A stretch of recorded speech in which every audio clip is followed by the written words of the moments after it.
that is working and helping the situation? Well, hi everybody. I think everybody's on now, so let's get started. Well, it's May the 25th, 2025. I can't believe how time has flown, and I thought it would be a good time today to talk about, what we've been seeing in the last few years since the coronavirus pandemic, since the crisis. It's almost 5 years now, and clearly so much has changed. Very little is unchanged by what's happened. The way we educate children, the way we heal ourselves medically, the way we bank, the way we do everything, the way we entertain ourselves. And clearly, perhaps first and foremost amongst the things that have changed is the way we work. Clearly, kind of virtually and online has become the norm. Travel's the last resort, not the first resort now. I mean, are we surprised that change has really stuck and we're just so routinely and normally working like this now? Well, I'm not surprised, Ben. No. When the doors opened after the COVID-19 crisis and we could go back to the office, many employees asked, why would we, when we can so effectively work from home? No, and it turned out that they never went back, right? So along came the COVID-19 Big Bang, and it sort of vaporized all of these old work from home canards about teleshirking and the fact that there are certain work, supposedly, that could never be done virtually. And so as I remember, the pandemic came along and necessity kind of dictated, get over it, get going, and get used to it. And so initially, after some weeks of fumbling around with Zoom rooms and these sort of goofy online cocktail parties, work streams absolutely emerged that were cheaper and faster and of higher quality. We are seeing this big shift towards every home being retrofitted with dedicated home office spaces equipped with soundproofing, separate voice-driven entrances, podcast booths, 3D printers, and ergonomic everything. And people aren't just using these spaces for remote work. They double up as the new social hangout, the new pub, bar, club. They're a place where we can all meet to connect in virtual reality. COVID was the great equalizer of who could use digital tools. Suddenly we had Zooming grannies teaching TikTok-obsessed teenagers how to use House Party. Now every generation sees the benefit of maintaining real-world relationships inside the machine. We're certainly seeing an environmental benefit from not traveling, not commuting so much.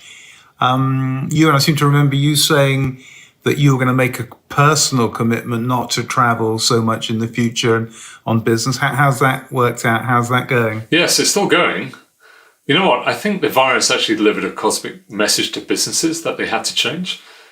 Business travel went from a high-stakes activity, you went to Sydney for a conference, wow, that's amazing, to something which is rather embarrassing. You know what? You went to Sydney for a conference?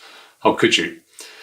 So yes, like many others around the world, I now question whether I need to fly for a business meeting that can really be done online. If the outbreak and spread of the virus taught us anything, it's how inextricably linked and interconnected and interdependent we truly are, biologically, economically, and environmentally. China sneezed and the whole world got a new Great Depression. Silver linings did emerge, particularly how the economic slowdown that followed changed our frenetic business-as-usual attitude and prompted us to recalibrate how we live and preserve our blue planet, just like Ewan. I never thought I'd say this prior to the pandemic, but coronavirus made clean the new cool. From Fenty face masks to surgical gloves at Zara and even LVMH special edition hand sanitizer. I've got that laying around the house somewhere still. And seeing the appreciation, not just for medical professionals, but for sanitation workers and cleaning crews, I feel like that is one of the great legacies of this new clean regime. Ben, I know that you've been talking to the HSA. What's the last 5 years been like for them? Yes, well, that's right. In the months, and literally it was months after the panic, we saw the creation of the HSA, the Health Security Agency, sort of mirroring the creation of the TSA after 9/11. And clearly that spread, and it's sort of become ubiquitous, hasn't it? The airlock on every building and having to go through the OK to go scan, that kind of Star Trek tricorder-like scan to go into pretty much every building now, not just a plane, but every building. And we see that, everywhere in big cities and out in the suburbs, out in the rural areas as well. That's kind of become a way of life now. I have to bring up the obvious privacy question here. We're now being scanned everywhere we go. Proponents of health and movement monitoring, like the HSA, argued back then that extraordinary times required extraordinary measures, and the need to stop the virus overruled any misgivings we had around data privacy at the time. But we're now opened the floodgates to health, biometric and movement data being collected en masse. It's hard to see the wood from the trees here. It's 2025 and the HSA is everywhere. Is health monitoring still a sensible precaution 5 years after the end of COVID? Well, guys, I guess we're out of time and we could talk about this for another 5 years, clearly, couldn't we? But hopefully, folks, if they're interested, they can still find our After the Virus report up on our website, and more examples there of how the world changed after 2020 and how it still continues to change, and how the effects and the shocks and the implications of what went on then really are still reverberating through every aspect of society, and including our work right now. So check that out.